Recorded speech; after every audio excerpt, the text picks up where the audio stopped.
Hello, இது last வீடியோவோட part 2 தான். ஸோ நம்ம கேக்கை டெக்கரேட் பண்ண ஸ்டார்ட் பண்ணிடலாம்.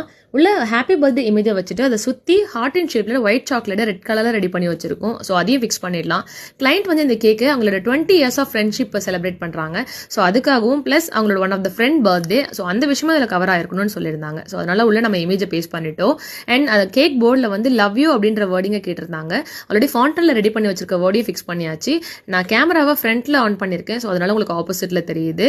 அண்ட் இந்த கேக் மேலே நம்ம ஒரு ஷீட் வைக்க போகிறோம் இல்லைங்களா, இதில் ஹாப்பி ஃப்ரெண்ட்ஸ் வர்சரி அப்படின்ற வேர்டிங்கை கேட்டிருந்தாங்க. ஸோ அதையும் நம்ம எழுதி வச்சாச்சு. அண்ட் இதுக்கு மேலே வந்து அவங்க இமேஜஸ்லாம் நம்ம ஷேர் பண்ணியிருந்தாங்க. இந்த டைப்பில் தான் இதை ஃபிக்ஸ் பண்ணணும்னு சொல்லியிருந்தாங்க. அவங்க கேட்ட மாதிரி நான் ஃபிக்ஸ் பண்ணிட்டேன். ஸோ இந்த கேக்கை அவங்க வந்து ஃப்ரெண்ட்ஸ் வர்சரியை வந்து டச் பண்ண உடனே அது ஃபயர் ஆகணும். உள்ளே வந்து அவங்க ஃப்ரெண்டுக்கு வந்து ஹாப்பி பர்த்டேன்ற ஒரு சர்ப்ரைஸ் ஆகணும். ஸோ இது நடந்ததா இல்லையான்னு பார்க்கறதுக்கு நான் ஒரு ½ அன் ஹவர் வெயிட் பண்ணிட்டு இருந்தேன்.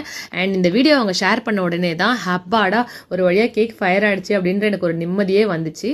அண்ட் இதில் அவங்க இமேஜஸில் லைட்டாக ஃபயர் பட்டுடுச்சு. ஸோ அதனால தான். மற்றபடி கேக் வந்து ரொம்ப சூப்பராக இருந்தது. நாங்கள் கேட்ட மாதிரியே பண்ணி கொடுத்துருந்தேன் அப்படின்னு சொல்லிட்டு அவங்க ஃப்ரெண்ட்ஸ் எல்லாருமே ரொம்ப ஹாப்பின்னு இந்த வீடியோ எனக்கு ஷேர் பண்ணியிருந்தாங்க. இதில் நான் ஒரு பெரிய தேங்க் பண்ணிக்கிறேன் என்னோட ஃப்ரெண்ட்க்கு. நான் இதை மாதிரி இந்த கேக் பண்ணதே கிடையாது. என்னை நம்பி இந்த ஆர்டரை கொடுத்ததுக்கு ரொம்ப தேங்க்ஸ். தேங்க்யூ.